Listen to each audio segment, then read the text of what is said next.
ఈ ప్రభుత్వాన్ని అనుక్షణం నిమిషం ఎప్పుడు ఏ పొరపాటు మాట అంటారా, ఎదురు చూస్తూ మీరు ఎదురుదాడి చేస్తున్నట్టు కనబడుతున్నది. మూడు 365 రోజులైంది కదా, ఎందుకు చేయడం లేదు అని అడగడం ఎదురుదాడి. ఈ 2-3 నెలల కాలంలో మళ్ళీ ఆ ఇద్దరు ముగ్గురే పేపర్లలో టీవీలలో కనబడుతున్నారు. మిగతా నాయకులు ఎవరు లేరా? వారికి అవకాశం ఇవ్వరా? ఆ కుటుంబంలో ఇద్దరు మాత్రమే వస్తున్నారు, ముగ్గురు మాత్రమే వస్తుంటారు.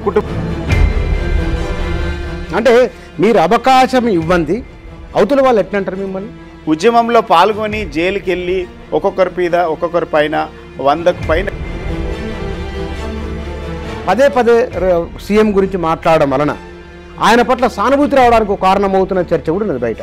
ఆయనే మాట్లాడుతున్నటువంటి భాషను మాత్రమే ప్రజలకు చెప్తున్నాం.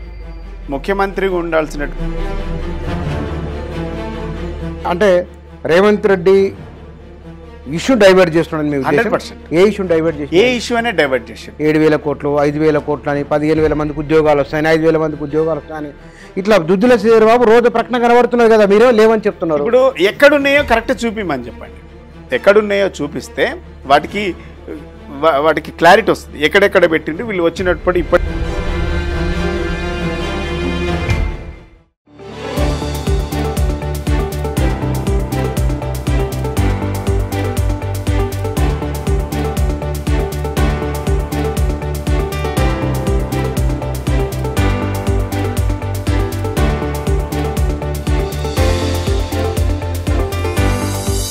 నమస్తే. కాంగ్రెస్ ప్రభుత్వం ఏర్పడి ఏడాది విజయోత్సవాలు కూడా ముగిసినాయి. అయినా బీఆర్ఎస్ చేస్తున్న విమర్శలు ఆగడం లేదు, తగ్గడం లేదు. పైగా వాళ్ళు ఈ ఏడాది కాలంలో రేవంత్ రెడ్డి ఇచ్చిన ఉపన్యాసాల నుంచి మొదలుకుంటే ప్రభుత్వ విధానపరమైన నిర్ణయాల వరకు అన్నింటినీ వరుసగా మాట్లాడుతూ వస్తున్నారు. కొన్ని సందర్భాలలో ప్రభుత్వం పైన విమర్శల దాడి మరీ ఎక్కువ ఉందా అనే భావన కలిగేలా ఉన్నది. మరి నిజంగానే ఈ ఏడాది పాలనలో బీఆర్ఎస్ ఇంతగా మాట్లాడాల్సిన అవసరం ఉన్నదా? నిజంగా అన్ని పొరపాట్లు ప్రభుత్వం నుంచి జరిగినాయా లేదా? ఈ విషయాల గురించి మాట్లాడడం మన దగ్గర బీఆర్ఎస్ నాయకులు శ్రీనివాస్ గారు ఉన్నారు, వారితో మాట్లాడదాం. శ్రీనివాస్ గారు నమస్తే. నమస్కారం. నేను మీ ఉపన్యాసాలు విన్నాను, నేను అక్కడక్కడ మీరు మాట్లాడుతున్నవి కొద్ది రోజుల కింద ఇంటర్వ్యూలో కూడా ఉంది. ఈ ప్రభుత్వాన్ని అనుక్షణం నిమిషం ఎప్పుడు ఏ పొరపాటు మాట అంటారా, ఎదురు చూస్తూ మీరు ఎదురుదాడి చేస్తున్నట్టు కనబడుతున్నది. ఎదురు దాడి కాదు అది. వాళ్ళు చెప్పినటువంటి అంశాలను చేయడంలో విఫలమైంది కాబట్టి ప్రధాన ప్రతిపక్ష పార్టీగా మేము ప్రజలకు వివరించాల్సినటువంటి అవసరం ఉన్నది. ఎదురుదానని వాళ్ళు అంటుండ్రు. ఉన్నది ఉన్నట్టుగా చెప్పకపోతే కూడా కష్టం కదా. ఎందుకనంటే ఈ ఏడాది కాంగ్రెస్ పాలనలో ఏం చేసిండ్రు, ప్రజలకు ఇచ్చినటువంటి హామీలను నెరవేర్చలేదా, ఒకసారి వాళ్ళు క్షుణ్ణంగా అధ్యయనం చేయాల్సినటువంటి అవసరం ఉన్నది. ఎందుకనంటే 6 గ్యారంటీలు అన్నారు. 6 గ్యారంటీలు అమలు చేస్తామని చెప్పిండ్రు. 100 రోజులలో 6 గ్యారంటీలు అన్నారు. 365 రోజులు అయింది, ఒక్క గ్యారంటీ అమలు కాలేదు. ఏదో ఉచిత బస్సు అని పెట్టినట్టున్నారు. ఆ ఉచిత బస్సుతోని ఒక హామీ అమలు చేస్తే ఉచిత బస్సు అని పెట్టిండ్రు. ఆ ఉన్న బస్సులను కూడా స్ట్రెంథన్ చేయలేక, బస్సులు సంఖ్య పెంచలేక ఇలా జుట్లు పట్టు కొట్టుకునేటువంటి పరిస్థితికి తీసుకొచ్చారు. 1-2 వీడియోలు బుచ్చన్న గారు ఇప్పటికీ, నేను లాస్ట్ టైం కూడా చెప్పిన, ఇప్పటి కొట్టుకుంటున్నారా? నేనేమంటున్నా, ఇప్పటికీ కూడా ఎవరైనా మీరు బస్ స్టేషన్లలోకి వెళ్ళి అడగండి, బస్సులు చాలామంది ఎక్కట్లేదు. సరిపడే బస్సులు వేయడం లేదు. ఉన్న బస్సులనే నడిపిస్తూ ఉన్నారు, కొత్త బస్సులు వేయట్లేదు. దానివల్ల సీట్లు దొరకక చాలామంది ఎక్కట్లేదు. ఎందుకంటే పురుషులకు సీట్లు లేవన్న, మహిళలకు సరిపడే సీట్లు లేవు, అందరు ఎక్కుతున్నారు. కాబట్టి చాలామంది అంటున్నటువంటి వాదన ఏంటంటే ఉచిత బస్సు పెట్టడం వల్ల ఖాళీగా ఉన్న మహిళలు కూడా తిరిగి వస్తున్నారు, ఖాళీగా తిరిగి వస్తున్నారు అనేటువంటి చర్చ కూడా ఉన్నది. నేను నా సొంతం కాదు, ఇది చర్చ ఉన్నది. ఖాళీగా పెట్టడం వల్ల ఏమైందంటే ఊరికైనా పోయి ఉత్తబాటికి పని ఉన్నా లేకపోయినా కూడా ఖాళీగా తిరిగి వస్తున్నటువంటి వాదన చర్చ కూడా ఉంది. ప్రజల నుంచి వచ్చేటువంటి స్పందన ఏంటంటే కొంచెమన్నా ఫీజు పెట్టేది ఉండే, కొంచెమన్నా టికెట్ పెట్టేది ఉండే, కనీసం సబ్సిడీ ఇచ్చేది ఉన్నటువంటి భావన ప్రజల నుంచి వ్యక్తమవుతుంది. వాటిలో బస్సులు పెంచకపోవడం వల్ల విపరీతమైనటువంటి ఆ ఒత్తిడితోని చాలామంది ఎక్కట్లేదు. దాన్ని కూడా బస్సు కూడా ఫెయిల్ అయిన దాని కిందనే చెప్పాలి. ఈ 6 గ్యారంటీలు 420 హామీలు ఏమైనాయి అని అడుగుతున్నాం. ఏమైనాయి, ఎందుకు చేయలేదు? ఒకటి, 5 ఏళ్ల పాలనలో చేస్తామనడం చెప్పడం వేరు, 100 రోజులలో చేస్తామని చెప్పడం వేరు, లేకుంటే ఏడాదిలో చేస్తామని చెప్పడం వేరు. అందుకే కదా మరి అడగాలి కదా, 100 రోజులు అయింది కదా, 365 రోజులు అయింది కదా, ఎందుకు చేయడం లేదు అని అడగడం ఎదురు దాడి అవుతుంది. లేకుంటే దాడి చేస్తుండ్రు అని అంటే దానికి మా దగ్గర ఆన్సర్ లేదు. అది ప్రజలు అంటే ఇక్కడ మీరు మొత్తం పార్టీ యంత్రాంగం అంతా ఒక 2 ఏళ్ళు 3 ఏళ్ళు అయింది. ప్రజలలో సాధారణ ఒక పార్టీకి ఒక వ్యూహం ఉంటుంది. ప్రజలలో వ్యతిరేకత ప్రారంభమైంది అన్నప్పుడు దాన్ని అందుకొని పోయి దాన్ని ఎస్టాబ్లిష్ చేస్తారు. కానీ ప్రజల నుంచి మీరు తిరుగుతున్నప్పుడు అంత స్పందన వస్తున్నదా? ప్రజల నుంచి స్పందన రాకపోతే తెలంగాణ భవన్కు హైడ్రా బాధితులు కానీ మూసి బాధితులు కానీ స్వచ్ఛందంగా వచ్చి మీరు తప్ప మాకు అండగా నిలబడేటోళ్ళు ఎవరు లేరు. ఈ రాష్ట్రంలో 3-4 పార్టీలు ఉన్నాయి కదా. ఒక బీఆర్ఎస్ పార్టీ ఆఫీస్కే రావాల్సినటువంటి అనివార్యత ప్రజలు ఎందుకు వచ్చింది? ప్రజలకు మాపైన ఉన్నటువంటి నమ్మకము, విశ్వాసము, ప్రజల పక్షాన కొట్లాడతారు అనేటువంటి భావన ఉన్నదని మీరు ఎందుకు అనుకోవట్లేదు? ప్రజలకు ఆ భావన ఉంది కాబట్టి 6:30కే అంటే తెలంగాణ భవన్ గేటు తీయక ముందే వచ్చి కూర్చున్నారు. అంటే ప్రజలకు ఉన్నటువంటి నమ్మకం, ప్రజలకు ఉన్నటువంటి విశ్వాసం, ఫలానా పార్టీ నాయకులు తప్ప మాకెవరు కూడా అండగా నిలబడేటువంటి పరిస్థితి లేదు అనేటువంటి నమ్మకం కూడా ఉన్నదని చెప్పుకోవాలి కదా.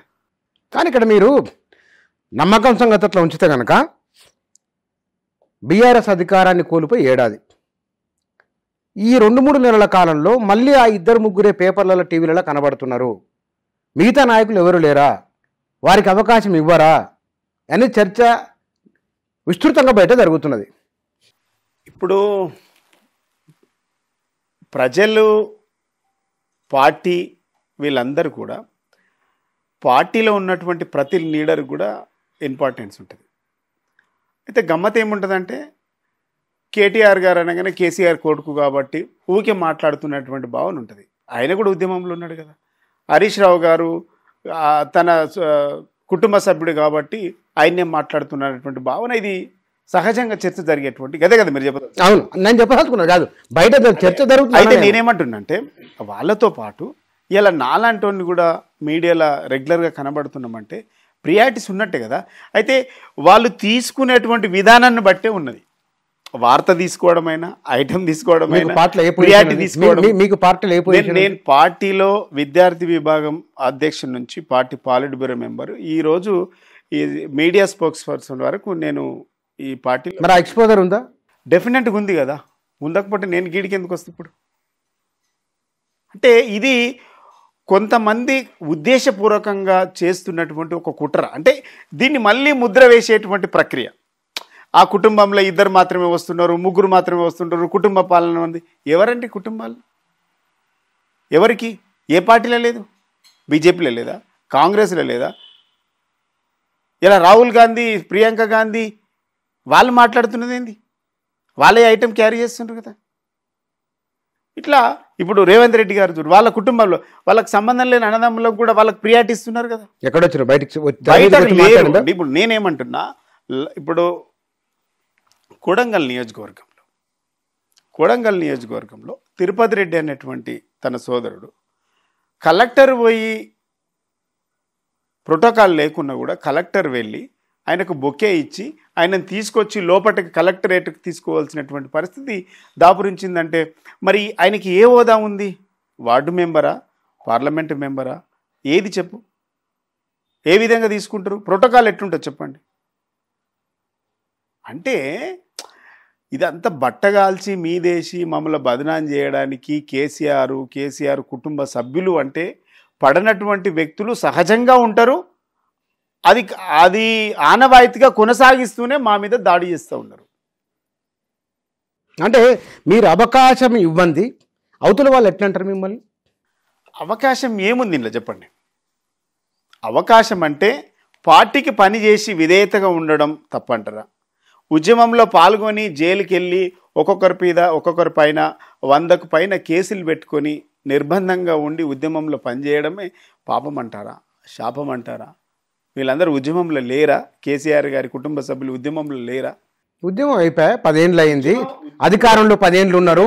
ఇంకా ఇప్పుడు ఆ ఉద్యమ మైలేజ్ ఇంకా పనికొస్తాం అనుకుంటున్నారా? నేనేమంటున్నా, ఉద్యమ మైలేజీ, ఉద్యమ భావ ప్రకటన అదంతా కూడా ఎప్పటికి కూడా కొనసాగుతూనే ఉంటుంది.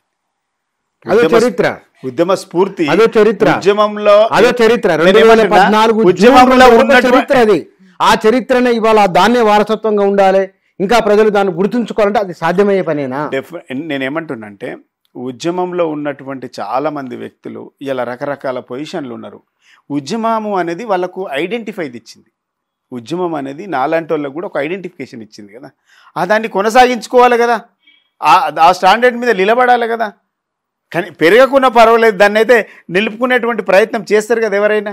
ఒక స్థాయి పెరిగినప్పుడు పెంచుకునే ప్రయత్నం చేస్తారు తప్ప, వీలైతే అదే స్టేబుల్ మెయింటైన్ చేస్తారు తప్ప దించుకునే ప్రయత్నం చేయరు కదా.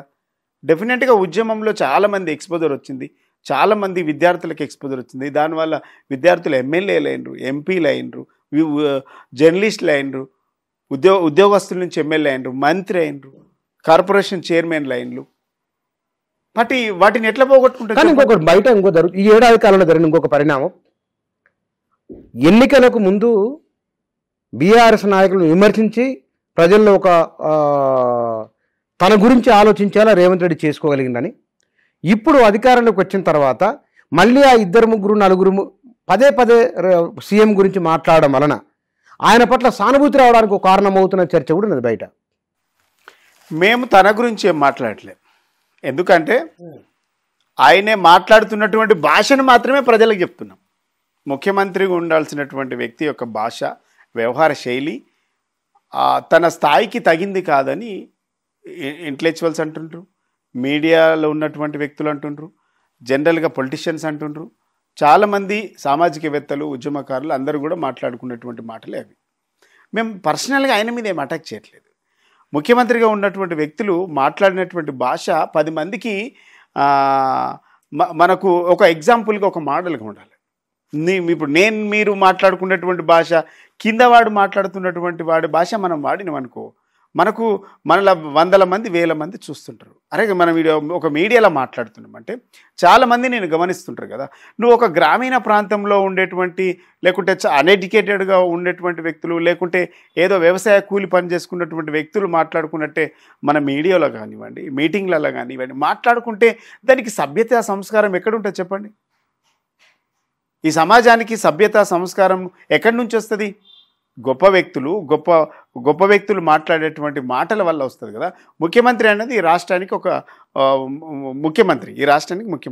ముఖ్యమంత్రి మాట్లాడుతున్నటువంటి మాటలు చిన్నపిల్లల మీటింగ్లా గదే మాట్లాడతాం, మహిళా మీటింగ్లా గదే మాట్లాడతాం, పార్టీ మీటింగ్లా గదే మాట్లాడతాం, ఆశా వర్కర్ మీటింగ్లా గదే మాట్లాడతాం, అంగన్వాడీ వారి మీటింగ్లో గవే మాటలు మాట్లాడతామంటే ఇది సమాజాన్ని ఏ విధంగా మనము డైవర్ట్ చేస్తున్నాం?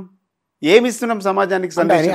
అంటే రేవంత్ రెడ్డి ఇష్యూ డైవర్ట్ చేస్తున్నాడు. 100% ఏ ఇష్యూ అనే డైవర్ట్ చేసిండు. ఎందుకనంటే వాళ్ళు 6 గ్యారెంటీలు అని పెట్టిండ్రు. 6 గ్యారెంటీలు అమలు జరగలేదు. ఈ ఏడాది పాలనలో ఎడతెగని వంచిన తప్ప ఎక్కడ కూడా ఏం చేయాలి? ఎందుకనంటే ఎన్నికల ముందు నమ్మించిండ్రు, వంచిండ్రు, మోసం చేసిండ్రు. ఈ మేనిఫెస్టోలో విపరీతమైనటువంటి వాళ్ళకి ఏది గుర్తుకొస్తే అది రాసేసిండ్రు. అట్లా ఇప్పుడు రాసిన ఏంటియో తెలియనటువంటి పరిస్థితికి వెళ్ళిపోయినారు. ఇలా మీరు చాలా విషయాలు తీసుకుంటే డైవర్ట్ పాలసీకి చేస్తూ ఉన్నారు. ఇప్పుడు హైడ్రా తీసుకొచ్చిండ్రు. ఇలా 6 గ్యారంటీలు అమలు గురించి మేము మాట్లాడుతుంటే 2 లక్షల రుణమాఫీ మొదటి సంతకంతోనే చేస్తామని చెప్పి చెయ్యలేదు. ఎందుకు చేయలేదు అని అంటే వాటిని డైవర్ట్ చేసుకోవడానికి హైడ్రా తీసుకొచ్చిండు. 6 గ్యారంటీలలో మొదటిది ఏంది? మన రైతు రుణమాఫీ చేస్తామని చెప్పి చేయలేదని డైవర్ట్ పాలిటిక్స్ చేస్తూ ఉన్నాడు. తర్వాత ఏమైంది? నేను ఆగస్టు 15 తారీఖు వరకు చేస్తా అని సవాళ్ళు వేసుకున్నారు. ఇప్పటి వరకు చేసింది ఎంత? దాంట్లో 40 లక్షల మంది రైతులకు మేము రుణమాఫీ చేస్తామని చెప్పి 31,000 దీంట్లో 31,000 రూపాయలు మేము దీంట్లో రైతులకు ఇస్తామని చెప్పి క్యాబినెట్లో ప్రపోజల్ పెట్టి ప్రసంగంలో చదివితే వాళ్ళు కేవలం దాంట్లో బడ్జెట్ పెట్టుకుంది ఏంటంటే 20,000 కోట్లు 21,000 కోట్లు. తీరా అందింది ఎంత అంటే 18,000 ఇచ్చినామని చెప్పిండు. గ్రౌండ్ రియాలిటీలో అందిందంటే 10 నుంచి 12,000 కోట్ల మాత్రమే గ్రౌండ్లో బ్యాంకులలో డిపాజిట్ జరిగింది. ఇప్పుడు వాళ్ళు ఇచ్చింది ఎంత 20 లక్షల మంది రైతులకు మాత్రమే ఇచ్చిండ్రు. అంటే మీరు చెప్పిందేమో 40 లక్షల మందికి ఇస్తామని చెప్పిండ్రు, ఇయ్యడమేమో 20 లక్షల మంది ఉంటున్నారు. నేనేమంటున్నా, మొన్న ముఖ్యమంత్రి గారు మాట్లాడింది 2,341 కోట్లు ఈ 3వ దఫా కూడా ఇచ్చేసినాం, ఇంకా అసలు రైతు రుణమాఫీ అయిపోయింది అని చెప్పిండు. ఏడైపోయిందండి? ఇప్పటికి కూడా మీరు ఒక టీవీ కెమెరా పట్టుకొని పోండి, వీళ్ళు చెప్పిన 21,22,00,000 రైతులకు సగం మందికి కూడా రైతు రుణమాఫీ అందలేదు. మీరు పోయి చెక్ చేసుకోండి, ఎక్కడైనా పోయి చెక్ చేసుకోండి. రైతు రుణమాఫీ అనేది సగం మందికి మాత్రమే జరిగింది. అంతెందుకు, కొండారెడ్డిపల్లెలో ఎంతమందికి జరిగిందో, సీఎం రేవంత్ రెడ్డి గారి యొక్క సొంత విలేజ్లో ఎంతమంది రైతులకు రుణమాఫీ జరిగిందో ఒక శ్వేతపత్రం విడుదల చేయాలి. అయితే వీళ్ళు వస్తేనే ఏం చేసిరంటే, పాత ప్రభుత్వాన్ని గత ప్రభుత్వాన్ని విమర్శించడానికి వీళ్ళు శ్వేతపత్రం విడుదల చేసి ఈ రాష్ట్రం దివాలు తీసిందనే మొదలుపెట్టి శ్వేతపత్రం విడుదల చేసిండు. ఈ అసెంబ్లీలో శ్వేతపత్రం విడుదల చేయడం వల్ల ఈ రాష్ట్రాన్ని అంచెలంచెలుగా దిగజార్చి ఒక అప్పుల రాష్ట్రంగా ఎక్స్పోజ్ చేసి ఈ రాష్ట్రానికి పెట్టుబడులు రాకుండా ఉన్నటువంటి పెట్టుబడులు పెట్టినటువంటి పరిశ్రమలు పారిపోయేటట్లు చేసింది. కానీ ఏ పరిశ్రమలు వారిపోయి ఎన్ని వారిపోయినాయి? నెంబర్ 1. 2, ఇతర దేశాల నుంచి పెట్టుబడులు ఐటీ రంగంలో వస్తున్నట్టు రోజు వార్తా పేపర్లో కనబడుతున్నది. 7,000 కోట్లు 5,000 కోట్లు అని, 15,000 మందికి ఉద్యోగాలు వస్తాయని, 5,000 మందికి ఉద్యోగాలు వస్తాయని ఇట్లా దుద్దుల శ్రీధర్ బాబు రోజు ప్రకటన కనబడుతున్నది కదా, మీరే లేవని చెప్తున్నారు. ఇప్పుడు ఎక్కడున్నాయో కరెక్ట్ చూపిమని చెప్పండి, ఎక్కడున్నాయో చూపిస్తే వాటికి క్లారిటీ వస్తుంది. ఎక్కడెక్కడ పెట్టిండ్రు, వీళ్ళు వచ్చినప్పుడు ఇప్పటి కాలంలో ఎన్ని పెట్టుబడులు పెట్టిండ్రు అన్నది ఒక శ్వేతపత్రం విడుదల చేయాలి. ఇంకోటి, మీరు ఇందాక మనం డైవర్ట్ పాలిటిక్స్ అన్నాం. ఫస్ట్ ఏం చేసిండ్రు, రాగానే మెట్రో రైలు రద్దు, గచ్చిబౌలి నుంచి ఎయిర్పోర్ట్ శంషాబాద్ వరకు పెట్రోల్ రద్దని చెప్పిండు, ఫార్మాసిటీ రద్దని చెప్పిండు. తర్వాత ఏమైంది, నాలుకే కరుచుకొని మళ్ళీ వెనక్కి తీసుకున్నాడు. ఇప్పుడు మనం ఎప్పుడైతే ఎక్స్పోజ్ చేస్తున్నామో వాటిని మళ్ళీ వెనక్కి తీసుకున్నారు, నాలుకే కలుసుకున్నారు. హైడ్రా చెప్పి మళ్ళీ నాలుకే కలుసుకొని వెనక్కి తీసుకున్నారు. మూసి అని అట్లే చెప్పిండ్రు. తర్వాత మేము మాట్లాడడం వల్ల నిజాలు బయట పెట్టడం వల్ల వెనక్కి తగ్గింది. అంటే అనాలోచితమైనటువంటి విధానం వల్ల ప్రభుత్వము ఈ డ్యూయల్ గేమ్ చేయడం వల్ల కేవలం వాళ్ళు ఇచ్చినటువంటి 6 గ్యారంటీలు అనుకోండి, లేకుంటే 420 హామీలు అనుకోండి, ఈ హామీల నుంచి బయటపడడానికి వాళ్ళ రకరకాల ప్రయత్నం చేసి వాళ్ళు రకరకాలుగా ఆ డైవర్ట్ పాలిటిక్స్ చేసుకుంటూ ఇన్ని రోజులు నడిపించిండ్రు. ఈ డైవర్ట్ పాలిటిక్స్ ఎందుకు? నిజంగా మీరు 2 లక్షల రుణమాఫీ అన్నారు, ఏకకాలంలో చేస్తా అన్నారు, చేయలేదు. ఇప్పుడు దాన్ని 4 దఫాలుగా చేసిండ్రు. రెండవది, రైతు భరోసా ఇస్తామని చెప్పిండ్రు. 10,000 కాదు 15,000 ఇస్తామని చెప్పిండ్రు. 10,000 కాదు కదా, కనీసం ₹1 కూడా పెంచలే. వాళ్ళు వచ్చినాక ఇప్పటి వరకు, ఇప్పుడు యాసంగి లేదు, పూనాస లేదు, ఇప్పటి వరకు వేయనే లేదు. ఇప్పటి వరకు రైతు బంధు వేయలేదు. గతంలో వేసింది అది మా హయాంలో ఎలక్షన్ కమిషన్కు వీళ్ళు ఎలక్షన్ కమిషన్కి కంప్లైంట్ ఇవ్వడం వల్ల అది ఆగిపోయింది. ఎలక్షన్ తర్వాత రిజల్ట్ తర్వాత ఆటోమేటిక్గా రైతు బంధు మేము ఇచ్చినటువంటి రైతు బంధునే యాజ్ ఇట్ ఈజ్గా వేసేయచ్చు. వీళ్ళు డిసెంబర్ 7 తారీఖు నుంచి ఈ రోజు డిసెంబర్ 12 తారీఖు, డిసెంబర్ 12 తారీఖు వరకు సంవత్సరంలో వీళ్ళు అట్లా చెప్పలేదు, సంవత్సరంలో ఇప్పటి వరకు రైతు భరోసా పడలేదు. రైతు కూలీలకు 12,000 ఇస్తా అన్నాడు. రైతు కూలీలో 12,000, నెలకు ₹1,000 లెక్కిస్తాడు. 12 నెలలకు 12,000 ఇస్తాడు. దానికి 1,600 కోట్ల బడ్జెట్ పెడతామని చెప్పి ₹1 బడ్జెట్ లేదు. 12,000 రూపాయలు వాళ్ళ ఖాతాలో పడలేదు. కళ్యాణ లక్ష్మి తులం బంగారం కాదు, నేను రాగానే తులం బంగారంతో ₹1,00,000 పాటు తులం బంగారం ఇస్తామని చెప్పిండు. ఈ 6 లక్షల పెళ్లిలు జరిగినాయి బుచ్చన్న గారు, 6 లక్షల పెళ్లిలు జరిగినాయి సంవత్సరం. 6 లక్షల పెళ్లిలు జరిగితే వీళ్ళు ఎంతమందికి తులం బంగారం ఇవ్వాలి? పేదవాళ్ళకి 6 లక్షల మందికి ఇస్తారా? అరే ఇప్పుడు మన దగ్గర ప్రతి పేదవాడికి అన్నాం, సరే అందులో సగం తీసుకో, ఒక సగం అయితే తీసుకో. 6 లక్షలు క్రైటీరియా ఉంది కదా, 6 లక్షల పెళ్లి అంటే ఏంటది? నేను అంటున్నా 6 లక్షల పెళ్లిళ్ళలో ఒక సగం మంది తీసేయి నీ లెక్క ప్రకారం. మరి 3 లక్షల తులాల బంగారం పెట్టాలి కదా. 3 లక్షల తులాల బంగారానికి యావరేజ్గా 70,000 వేసుకున్నా కానీ ఎన్ని పైసలు పెట్టాలి వీళ్ళు? అంటే అలవి కాని హామీలు ఇచ్చిండ్రు అంటున్నా నేను.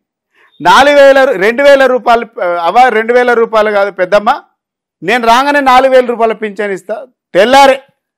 వీళ్ళు వచ్చి ఏడాది అయింది, 2,000 రూపాయల పెంచును 4,000 పెంచుతాను. ఉన్న ఇంకో ఈ 2,000 ఇచ్చే పింఛన్లలో 2 నెలలు బాకీ పడ్డారు ఇప్పటి వరకు. మహాలక్ష్మి కింద 20 పాత పెన్షన్లు ఇవ్వలేదా? 2 నెలలు బాకీ ఉంది అంటున్నా. 2 నెలలు ఇంకా తుట్టి ఉంది. 12 నెలలకు 2 నెలల బాకీ, 10 నెలల పెన్షన్ ఇచ్చింది, ఇంకా 2 నెలల పెన్షన్ రావాలి. ఒకటి మహాలక్ష్మి కింద 2,500 రూపాయలు ఇస్తామని చెప్పిండ్రు ఆడబిడ్డలకు. 18 సంవత్సరాలు నిండిన ప్రతి మహిళకు 2,500 ఇస్తామని చెప్పిండ్రు. ఇవాళ సంవత్సరం అయింది, ఇప్పటి వరకు 2,500 ఏ మహిళకు వచ్చిందో చెప్పండి? ఒక్క మహిళకు రాలేదు. వృద్ధాప్య ఏంది వికలాంగులకు 4,000 రూపాయల పింఛన్ కాదు, నేను వస్తే 6,000 రూపాయల పింఛన్ అన్నారు. 4,000 రూపాయలు కాదు కదా, నయా పైసా రూపాయి ఇవ్వాలి. మరి 6,000 రూపాయలు, అట్లా 2,000 రూపాయలు బాకీ పడ్డారు. ఇట్లా చెప్పుకుంటూ పోతే చాలా అంశాలలో కాంగ్రెస్ పార్టీ ఫెయిల్ అయింది. 2 లక్షల ఉద్యోగాలు ఇస్తామని చెప్పిండ్రు, ఏడాది కాలంలో 2 లక్షల ఉద్యోగాలు అని చెప్పిండ్రు. ఏడాదిలో 2 లక్షల ఉద్యోగాలు. ఇప్పటి వరకు బీఆర్ఎస్ పార్టీ ఇచ్చినటువంటి నోటిఫికేషన్లను ఫిలప్ చేసి మేము ఇచ్చినటువంటి నోటిఫికేషన్ను ఎగ్జామ్స్ కంప్లీట్ అయ్యి వాళ్ళు రిజల్ట్ వచ్చిన వాటికి అపాయింట్మెంట్ లెటర్స్ ఇచ్చి వాళ్ళ ఖాతాలు వేసుకున్నారు. అసలు కొంచెం అన్నా ఇక్కడ ఇన్ని మాట్లాడుతున్నారు కదా, అంటే నేను మాట్లాడిన తప్పు కాదు, మీరు చూసుకోలేదు. బీఆర్ఎస్ వాళ్ళు దాదాపు ఏ విషయాలు రేవంత్ రెడ్డి ఒక స్ట్రాటజీ చేస్తే అందులో బీఆర్ఎస్ వాళ్ళు పడిపోయింది అనేది ఎట్లా? మొత్తం సంవత్సర కాలం అంతా ప్రభుత్వం తీసుకున్న విధానపర నిర్ణయాల కంటే, వాటి అమలు తీరు కంటే రేవంత్ రెడ్డి టార్గెట్ చేసుకుని విమర్శ చేయడం. ఆయన ఎప్పుడు పబ్లిక్లో ఉండే విధంగా ఒక పేపర్లో, టీవీలలో ఆయన చెప్పుకోవడం ఒక అంశం అయితే, ఆయన గురించి బీఆర్ఎస్ నాయకులు ప్రతిరోజు 30-40 మంది మాట్లాడడం వలన తాను పబ్లిక్లో చెక్కు చెదరకుండా ఉన్నాడు అనేది అదే ఆయన వ్యూహం అనే ఒక చర్చ. చెక్కు చెదరకుండా ఉన్నది కేసీఆర్ గారు మాత్రమే. ఎందుకనంటే కేసీఆర్ గారిని తలుసుకోకుండా ముఖ్యమంత్రి గారు మీటింగ్ ముగుస్తలేదు.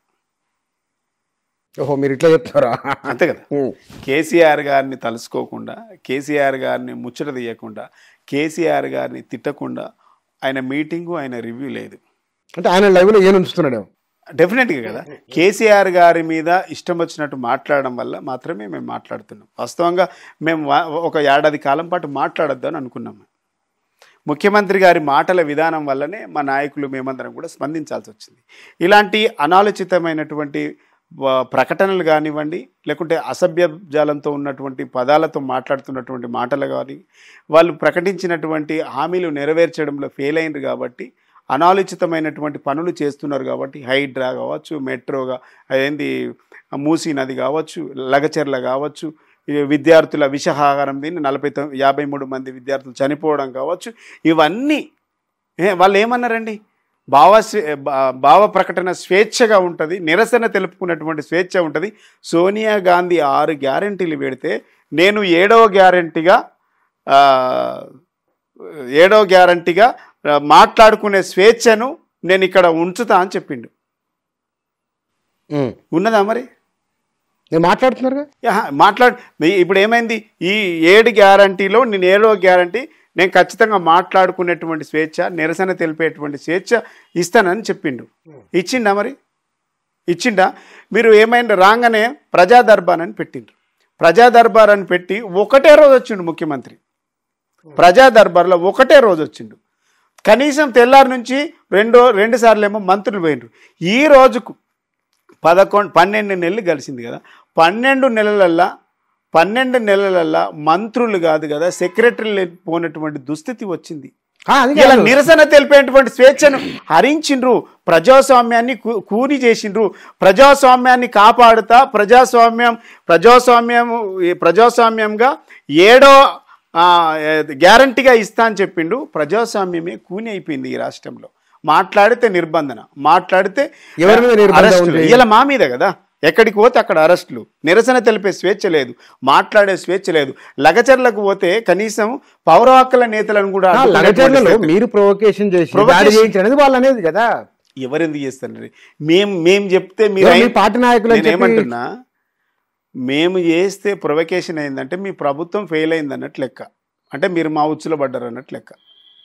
ఎట్లా? అరే మేము ప్రొవొకేషన్ చేస్తే ప్రొవొకేట్ అయిందంటే మీరేం చూస్తుంటారు? మీ ఇంటెలిజెన్స్ నిఘా ఏం చేస్తుంది? మీ ఇంటెలిజెన్స్ నిఘా ఫెయిల్యూర్ కదా. మీ ఇంటెలిజెన్స్ నిఘా ఏం చేస్తుంది? మేము ప్రొవొకేట్ చేసినామంటూ ప్రొవొకేషన్లా మీరు ఉచ్చులో పడుతున్నారని అంటే మీరేం చేస్తున్నట్టు? ఆఫీసర్లు పోలీస్ ఏం చేస్తుంది? ఇంకోటి, ముఖ్యమంత్రి గారి యొక్క ఈ ప్రభుత్వం యొక్క విధి విధానాలు ఎట్లున్నాయంటే, పోలీస్ కమిషనర్లు 3 మార్చిండ్రండి ఏడాదిలో సిటీ కమిషనర్ 3 మార్చిండ్రు, జిహెచ్ఎంసీ కమిషనర్లు 3 మార్చిండ్రు, రంగారెడ్డికి జిల్లా కలెక్టర్ని 3 మార్చిండ్రు, ట్రాన్స్కో సిఎండిని 4 మార్చిండ్రు. అంటే పరిపాలన మీద పట్టు లేదు, పరిపాలన శాఖల మధ్య సమన్వయం లేదు. ఈ రోజుకు ఏడాది గడుస్తున్న ఎస్సీ ఎస్టీ మైనార్టీ ఈ శాఖలకు, ఎస్సీ ఎస్టీ మైనార్టీ సంక్షేమ శాఖలకు మంత్రి లేడు, హోంశాఖ మంత్రి లేడు. ఇక్కడ ఏం నడుస్తుంది ఈ రాష్ట్రంలో? అంటే మంత్రివర్గ విస్తరణ అనేది వాళ్ళ పార్టీకి సంబంధించిన ఏదైనా ఈ శాఖలన్నీ ముఖ్యమంత్రి గారి దగ్గర ఉన్నాయి కదా. ఈ ముఖ్యమంత్రి గారి దగ్గర ఉన్నప్పుడు ఈ శాఖలకు విద్యాశాఖను చూసేటువంటి విద్యాశాఖ మంత్రి లేడు. ఈ రోజుకు విద్య ఎట్లుంది? గత ప్రభుత్వంలో కొన్ని నెలల పాటు మంత్రివర్గమే లేదు. లేకుంటే కూడా వాటి మీద మాకు ఎప్పటికప్పుడు మహిళా మంత్రి లేరు కదా. నేనేమంటున్నా, సమీక్షలు ఉన్నాయి. తర్వాత పెట్టి గత ప్రభుత్వంలో కూడా నేనేమంటున్నా, మేము పెట్టిన ఇప్పుడు మాకంటే గొప్పగా చేస్తామంటేనే కదా మేము ఎన్నుకున్నది. ఈ ఏడాది కాలం నుంచి మేము విస్తరించము. మహిళా మంత్రి ఉన్నారు, ఆదివాసీ మంత్రి ఉన్నారు. నేనేమంటున్నా, ఉండొచ్చు ఆదివాసి మహిళ ఉండొచ్చు, కానీ ఆదివాసి బిడ్డ శైలజ అనేటువంటి విద్యార్థిని 9వ తరగతి చదువుతున్నటువంటి విద్యార్థి, వాంకిడి గురుకులాల్లో చదువుతున్నటువంటి విద్యార్థిని చనిపోతే, లేకుంటే హాస్పిటల్లో ఫుడ్ పాయిజన్ అయ్యే హాస్పిటల్లో పడితే, ఆదివాసీ బిడ్డ మంత్రిగా ఉన్నటువంటి బిడ్డ మాట్లాడుతున్నటువంటి మంత్రి గారు ఏం మాట్లాడిండ్రు?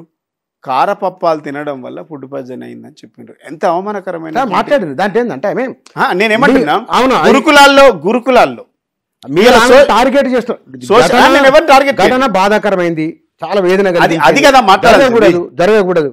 కానీ ఒక ఆదివాసీ మంత్రిని తనపైన బీఆర్ఎస్ నాయకులు కావాలని పదే నన్ను టార్గెట్ చేస్తున్నారు అని తీవ్ర ఆవేదన వ్యక్తం చేస్తున్నాం. మేము ఒకటి, తనంటే గౌరవం ఉంది, ఒక మహిళగా ఒక ఆదివాసీ బిడ్డగా గౌరవిస్తాం, గౌరవం ఉంది.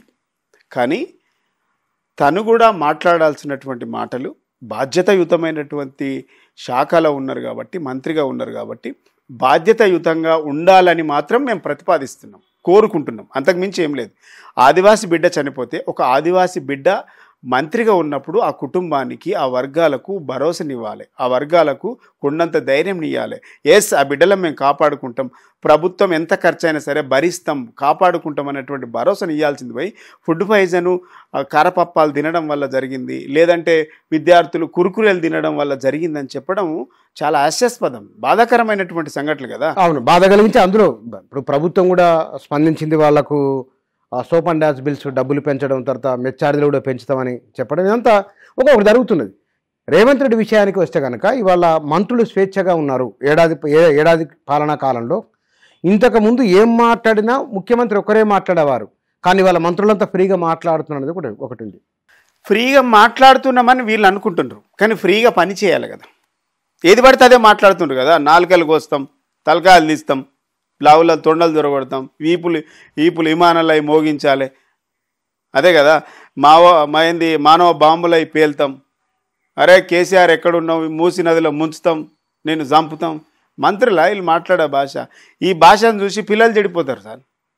చిన్నపిల్లలు టీవీ చూస్తుంటే, పిల్లలు ఈ భాష చూస్తుంటే తల్లిదండ్రులు టీవీ బంద్ చేపిస్తుండ్రు.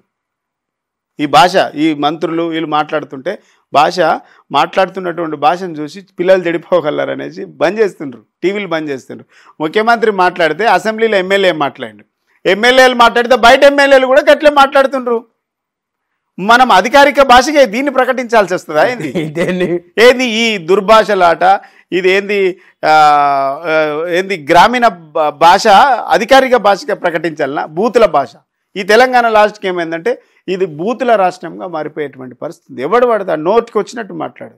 సంస్కారం ఉండాలి కదా. ఒక బాధ్యతాయుతంగా మనం హోదాలో ఉన్నప్పుడు, పదవిలో ఉన్నప్పుడు చాలా గౌరవంగా, గౌరవించే విధంగా అట్లా మాట్లాడడం వల్ల ఏమైందంటే నీ యొక్క రాష్ట్రానికి, రాష్ట్ర ప్రజలకు ఒక ఆదర్శప్రాయంగా ఉంటుంది. అంతే తప్ప నోటికి ఏది పడితే అది మాటలు రాకనైంది. ఎవరికి రావండి?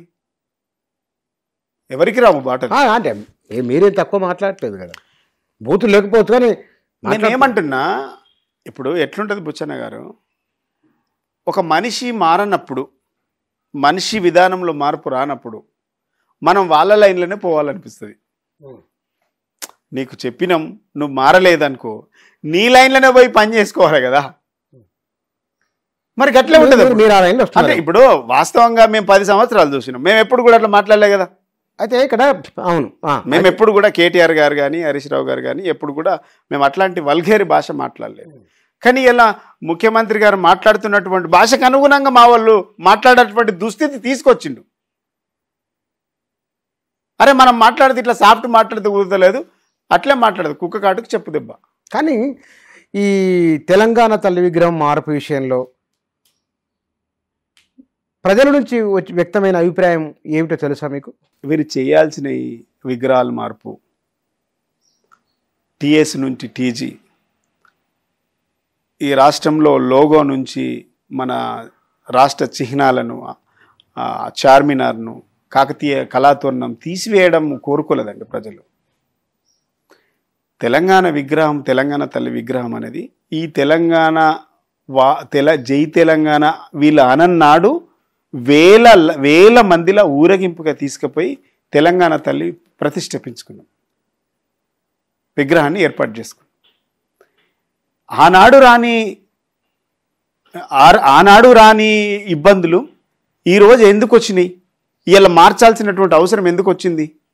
ఇలా తెలంగాణ తల్లి అనేది ఊర విగ్రహాలు ఏర్పడ్డాయి కదా, ఊర వాడలా స్వచ్ఛందంగా పెట్టుకున్నారు కదా. ఒక తెలంగాణ భవన్లో విగ్రహాన్ని పెడితే ప్రతి నియోజకవర్గంలో, ప్రతి జిల్లా హెడ్ క్వార్టర్లో, ప్రతి గ్రామంలో విగ్రహం లేని ఊరు లేదు. చూసిరండి, తెలంగాణ ఉద్యమంలో తెలంగాణ తల్లి విగ్రహాలు లేని ఊర్లు లేవు అంటే కరెక్ట్. తెలంగాణలో ఉన్న సగటు మానవులకు ప్రతీకగా లేదు కాబట్టి ఈసారి తెలంగాణ తల్లి విగ్రహం తాము ఈ విధంగా ఏర్పాటు చేసినాం అంటున్నారు. నేనేమంటున్నా, భరతమాత విగ్రహం ఉంది. భరతమాత ఈ దేశానికి స్వాతంత్రం వచ్చిన తర్వాత, భరతమాత విగ్రహం ఏర్పడ్డ తర్వాత చాలా పార్టీలు జాతీయ స్థాయిలో చాలాసార్లు పార్టీలో అధికారంలోకి వచ్చినాయి. తర్వాత కాంగ్రెస్ వచ్చింది, బీజేపీ వచ్చింది. ఇప్పుడు బీజేపీ 15 సంవత్సరాలు, 11వ సంవత్సరం నుంచి నడుస్తుంది. మరి భరతమాతను మార్చిండ్రా వాళ్ళు? కాంగ్రెస్ ఉన్నప్పుడు మార్చిండ్రా? జనతా పార్టీ ఉన్నప్పుడు మార్చిందా? అది కాదు కదా మన సంస్కారం. ఈ దేశము గొప్పగా కనబడాలి, తెలంగాణ తల్లి అనేది ఒక దైవ స్వరూపంలో కనబడాలనుకున్నారు కాబట్టి భారతమాతను ఆ విధంగానే చూపించాలనుకున్నారు. 66 సంవత్సరాలు సమైక్య రాష్ట్రంలో కలిసిన్నాం మనం. 66 సంవత్సరాలలో తెలుగు తల్లి విగ్రహము ఒక అమ్మవారిలాగా లేకుంటే ఒక దేవత స్వరూపంగా ఉండాలనేసి మొట్టమొదటిసారిగా తిరుపతిలో పెట్టిండ్రట, తర్వాత హైదరాబాద్లో పెట్టిన, తర్వాత విజయవాడలో పెట్టింది. తెలంగాణ విడిపోయిందని చెప్పేసి, లేకుంటే తెలంగాణ నుంచి మనం విడిపోయినామని చెప్పేసి విగ్రహాన్ని మార్చుకున్నారా వాళ్ళు? తమిళనాడులో కూడా విగ్రహం ఉన్నది, తెలంగాణ తమిళ తాయ అనేసి అక్కడ కూడా విగ్రహం ఒక అమ్మవారి స్వరూపంలో, ఒక సరస్వతి స్వరూపంలో ఉన్నది. వాళ్ళు కూడా మార్చుకోలే కదా. ఇలా తెలంగాణ నేటివిటీకి తెలంగాణ వరి కంకులు, మొక్కజొన్న కంకులు, నేనేమంటున్నా కిరీటాలు లేకుండా సాదాసీదాగా ఉండాలని నేనేమంటున్నా, ఎప్పుడైనా ఒక మోడల్గా భావితరాలకు ఒక మార్గదర్శకంగా ఉండాలంటే ఈ తెలంగాణ స్వరూపం, తెలంగాణ యొక్క మొత్తం స్వరూపంలో కూడా రాణి రుద్రమాదేవి కావచ్చు, ఎవరైనా కూడా బంగారు కిరీటంతో, వడ్డానంతో గొప్పగా అమ్మవారిలా కనిపించేటువంటి, వీర వనితలా కనిపించేటువంటి వ్యక్తులు మాత్రమే ఇక్కడ భుజ కిరీటాలు, బంగారు ఆభరణాలు, కిరీటాలు అనేది మన సంస్కృతంలో భాగంగా మన చరిత్ర అంతా చెప్తూ ఉంటుంది. మీరు వరి కంకులు ఉండనివ్వండి, మన బతుకమ్మని తీసేసిండ్రు కదా, వాటిని తీసి డైవర్ట్ పాలిటిక్సే చేస్తుండ్రు అంటున్నాం. ఆ రోజు నుంచి ఈ రోజు వరకు పాలిటిక్స్ అన్ని కూడా డైవర్ట్ పాలిటిక్సే నడుస్తున్నాయి. మొదటి నుంచి ఈ రోజు వరకు పాలిటిక్స్ అన్ని కూడా డైవర్ట్ చేస్తా ఉన్నారు. వీళ్ళు ఎవరు మార్చమన్నారు? ఎవరు మార్చమని పబ్లిక్ లో వ్యతిరేకత వచ్చింది మీరు అనుకుంటున్నారా? ఈ మార్పుల వలన ఏమైనా వ్యతిరేకత వచ్చిందని మీరు అనుకుంటున్నారు? డెఫినెట్ గా పబ్లిక్ లో వ్యతిరేకత ఉన్నది. ఎందుకంటే ఇప్పుడు చిన్నపిల్లలు అడుగుతా ఉన్నారు. అంతెందుకు మా పాపని అడిగింది, తెలంగాణ తల్లి అని మొన్నటిదాకా మేము వేరే విగ్రహాన్ని మేము మ్యాప్ చేసినాం, ఇలా నేను ఏ విగ్రహం మ్యాప్ చేయాలని అడుగుతుంది. ఈ విగ్రహమా ఏ విగ్రహం అంటే మీరు ఇలా చిన్నపిల్లలకు కూడా ఒక కన్ఫ్యూజన్ క్రియేట్ చేసిండ్రు. టీఎస్ నుంచి టీజీ మార్చిండ్రు. టీఎస్ పెట్టుకోవాలన్నా టీజీ పెట్టుకోవాలన్నా తెలియదు. ఇలా లోగోలో ఉన్నటువంటి ప్రధానమైనటువంటి చార్మినారు కాకతీయ కళాతోరణాన్ని తీసేసిండ్రు. అరే మీరు చేయాల్సినటువంటి అంశాలు చాలా ఉన్నాయి. లోగోలు మార్చుడు, విగ్రహాలు మార్చుడు, మీరు చేయాల్సింది ఇది కాదు కదా. మీరు చేయాల్సింది ఏంది అంటే 6 గ్యారంటీలు అమలు చేస్తామని చెప్పిండ్రు. 420 హామీలు ఇచ్చిండ్రు. హామీల మీద మీరు దృష్టి పెట్టాలి. 6 గ్యారంటీల మీద దృష్టి పెట్టాలి. రైతు రుణమాఫీ మీద దృష్టి పెట్టాలి. రైతు బంధు మీద దృష్టి పెట్టాలి. తులం బంగారం మీద దృష్టి పెట్టాలి. విద్యార్థులకు 5 లక్షల అంటే అవే ఒకటి తులం బంగారము, కళ్యాణ లక్ష్మి చేయుతో సంథింగ్ పెట్టినట్టుగా వీళ్ళు ఇవి కాకుండా మిగతా చేస్తున్నారు కదా. ఏం చేసిండ్రు చెప్పు అంటున్నా. వాళ్ళు ఏం రెగ్యులర్ జరుగుతుంది. ఏం చేసిండ్రు చెప్పండి. వాళ్ళు ఏం చేసి చెప్పండి. నాకు అర్థం కాదు. ఏమీ జరగనప్పుడు ఏమి జరగలేదు అనుకున్నాం. వాళ్ళు ఏం చేయలేదు బుచ్చన్న, వాళ్ళు ఏం చేయలేదు. మేము కట్టినటువంటి బిల్డింగ్లకు సున్నాలు వేస్తుండ్రు, రిబ్బన్ కట్ చేస్తుండ్రు. మేము కట్టినటువంటి వాటికి రంగులు వేసుకుంటుండ్రు, వాళ్ళు రంగులు పూసుకొని మాట్లాడుతుండ్రు. వాళ్ళు ఏం చేయలేదు అంటున్నా. ఈ సంవత్సర కాలంలో ఏడాది పాలన ఎడతెగని వంచన తప్ప ఏమి లేదంటున్నా నేను. ఎవరిని వంచారు? ప్రజల్ని వంచిండ్రు. మీరు గ్రామాలకు పోయి అడగండి. 2000 రూపాయల పింఛన్ ఏమైంది, 4000 ఇస్తామని ఎక్కడికక్కడ ఎమ్మెల్యేలను నిలదీస్తుండ్రు కదా. ఇలా అశోక్ నగర్ చివరస్తల వీళ్ళు పోయి మేము రాగానే 2 లక్షల ఉద్యోగాలు ఇస్తామని చెప్పిండ్రు. ఇలా అశోక్ నగర్ సెంటర్లో ఇలా విద్యార్థులు అంటే కన్నీళ్లతో శోకం పెట్టుకున్నటువంటి దుస్థితి తీసుకొచ్చిండ్రు కదా. 2 లక్షల ఉద్యోగాలు వచ్చినాయి నిజంగా వేసిండ్రా? సాధ్యం కాని మాటలు ఎందుకు మాట్లాడాలంటున్నా. ఈ ప్రభుత్వం 10,000 పోస్టులు మాత్రమే నోటిఫికేషన్ ఇచ్చింది, వాటికి మాత్రమే ఎగ్జామ్ పెట్టింది. ఎంత దుర్మార్గం. 10,000 పోస్టులకు ఎగ్జామ్ పెట్టి నోటిఫికేషన్ ఇచ్చింది. మిగిలిన పోస్టులన్నీ గత ప్రభుత్వాన్ని వాళ్ళ అకౌంట్లు వేసుకుంటున్నారు. కానీ మీరు ఎందుకు చేయలేదప్పుడు? ఎలక్షన్ నేను లాస్ట్ టైం కూడా చెప్పిన, ఎన్నికల్లో ఎలక్షన్ కమిషన్ నోటిఫికేషన్ ఉండడం వల్ల, ఇక్కడ కోడ్ ఆఫ్ కండక్ట్ ఉండడం వల్ల మాత్రమే అది సాధ్యపడలేదు. కొన్ని కానిస్టేబుల్ల మాత్రం, పోలీసు కానిస్టేబుల్, ఎస్ఐ కానిస్టేబుల్ల మాత్రం కొన్ని కోర్టు సమస్యలు ఉండడం వల్ల ఆగిపోయింది. 16,000 ఉద్యోగాలు, 17,000 ఉద్యోగాలు కేవలం వాటికి మాత్రమే కొద్ది కోర్టు సమస్యలు ఉండడం వల్ల ఆగిపోయింది. ఇలా మీరు వాళ్ళు ఇచ్చిన ఎట్లాగో జడ్జిమెంటు అప్పటికే ఎన్నికలు అయిపోయే వరకు జడ్జిమెంట్ వచ్చింది, వీళ్ళు ఫిబ్రవరిలో ఇచ్చుకున్నారు. అంటే వాటన్నిటిని కూడా వీళ్ళ ఖాతాలను వేసుకొని ప్రజలను వంచిస్తుండ్రు, మోసం చేస్తుండ్రు, మేమే చేసినామని చెప్పుకుంటుండ్రు. ప్రజలకు తెలుసు కదా.